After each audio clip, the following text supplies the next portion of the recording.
Hello everyone, thanks for joining me tonight. I'm going to share with you one of my favorite little treats to have. This is a dessert and I make a chocolate pudding, but it's made with something a little bit you wouldn't think. Avocados. And you're like, what?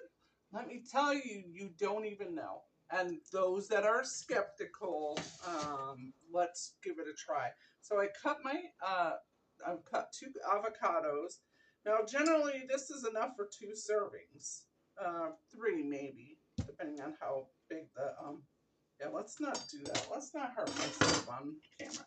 I'm gonna take my avocado peeler, and I'm just gonna go around the nut. Usually, I just take a knife and whack it and pull it out, but we're gonna just use this. This will work. There we go. You just take your little edge and how about if you can see? And it doesn't really matter too much what the avocado looks like because it's not. It's gonna get mixed up in this little. So I just kind of scoop down there, and then you scoop right around the edge. I love this little avocado peeler. You just get all the goodness in there. I'm gonna scrape that out. Scrape the other ones.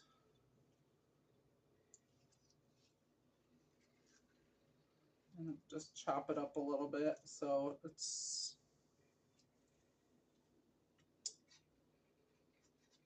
can fit in that mixer. I love this little mini chopper. I probably say that almost in every video I use it. But this thing was the best spent money. This is a KitchenAid. I've had other ones that work just as great, but I've burned them out. And I thought, well, let's try KitchenAid. And I've had this for, oh gosh, I don't know, maybe 8 years. I don't know now. I can't remember, but at least 5. But so I'm scraping out all that goodness because I don't want to waste it. But yeah, this thing, it's like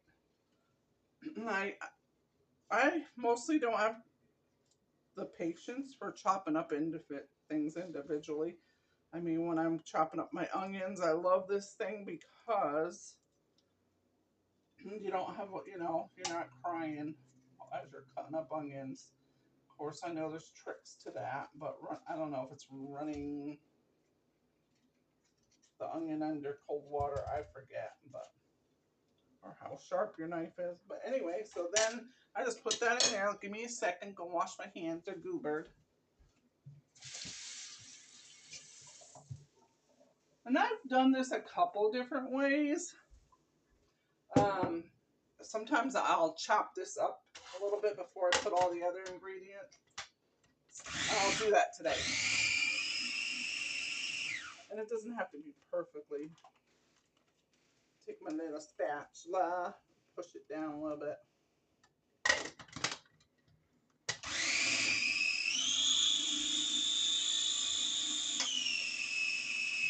This helps those little chunks break down quicker. I know let me take a look. They're like, that looks like guacamole. Believe me. You'll love it.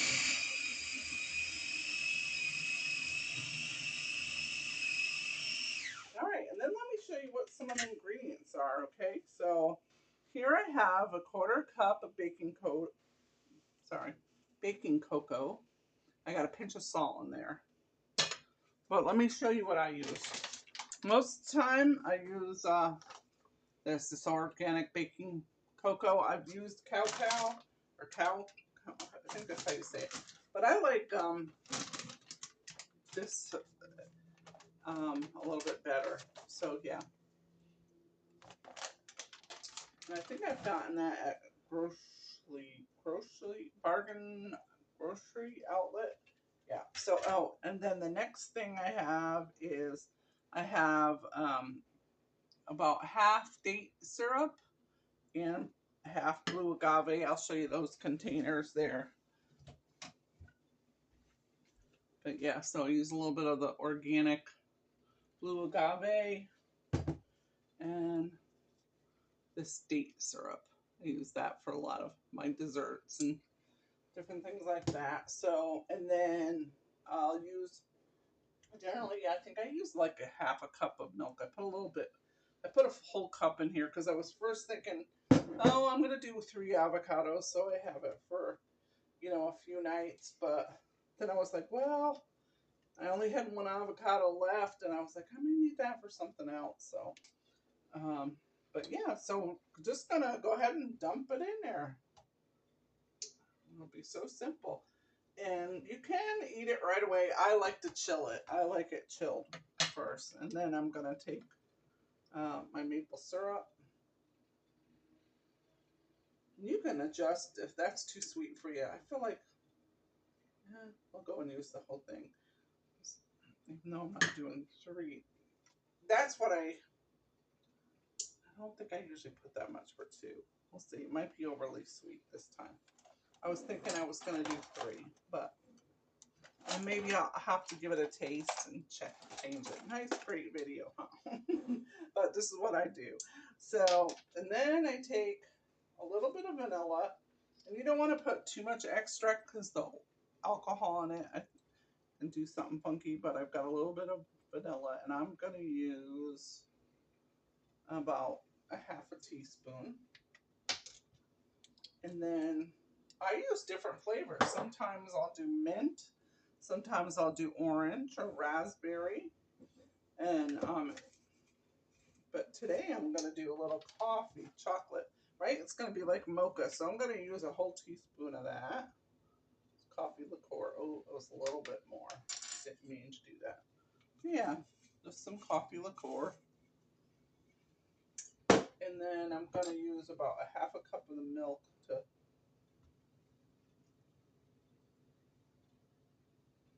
a bit more. There we go. And we'll start to blend that and see where we're at.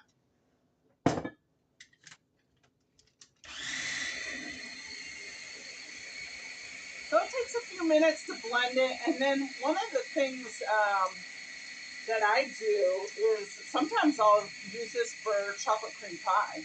I served this, I think I'm trying to think if it was Christmas or Thanksgiving. It was one of those holidays. And I have a couple of grandkids that have celiac, and we're always, trying to give them delicious desserts at the holidays so, they can enjoy the holiday also. It's kind of a bummer if everybody's eating these awesome treats. And I feel like it's a little bit more nutritious. I don't know. it is dessert, right? And then I have a grandson. He has type 1 diabetes. So we're always trying to use better alternatives in our desserts and stuff. Don't get me wrong. He eats plenty of stuff he probably shouldn't. But anyway, that's kids, right? So I'll put that on my plate. And wow, this cream got pretty nice. Really won't take long. But yeah, so I use this for chocolate cream pie. You can, sometime maybe I'll show you, you can make a ganache for like a frosting for a cake. That was the first time I ever tasted something like this years ago, probably talking about, it was like 2012 or 2013, and we were staying with some friends, and they have a few people that are gluten intolerant. So they've made a lot of gluten-free desserts and a lot of more natural type of ingredients. Well, not like butters and natural, but buttercream frosting, with a lot of sugar. And so they always would do alternatives. And that was the first time I tasted a chocolate ganache frosting for a cake. Oh my gosh, it was out of this world. They're great bakers at their house. Great dessert makers. Give a shout out. I think Michaela made that chocolate cake, but I give a shout out to Michaela, Mandy, Shakira, Jessica, and Josiah. You know who you are. Anyway, oh my gosh, it looks so creamy.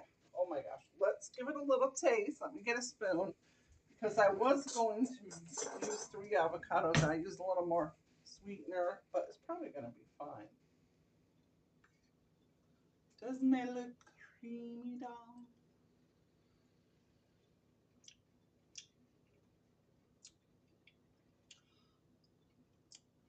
That is perfect. Oh, I could eat it right now, but I didn't eat supper yet. So yeah, so let's scrape it out. I put it in the fridge. Sometimes I will put it in individual containers, serving containers. But today I'm gonna put it all in one, and then sometimes I'll put a little homemade whipped cream or canned. I'm a great fan. Okay. Grandma's house always has this.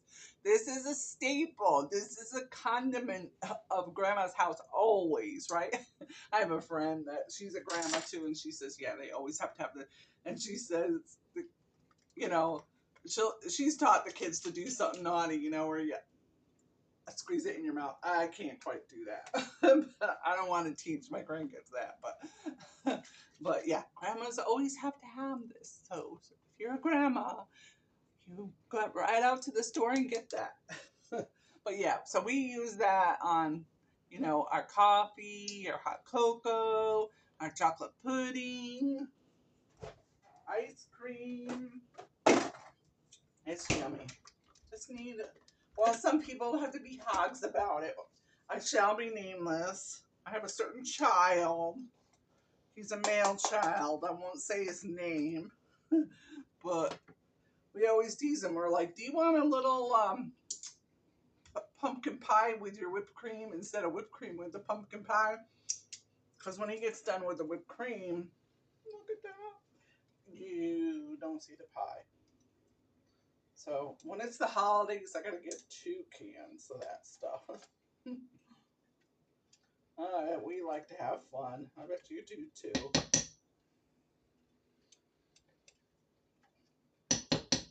I make a lot of homemade whipped cream too, though. Like especially with my frostings and stuff. I do make like a cream cheese and a whipped cream, buttercream. And there's some are butter, yeah, like a cream cheese whipped cream type of. So there you go. Look at that. So that's 2 really good servings. You might be able to get 3, but that's having just a little taste.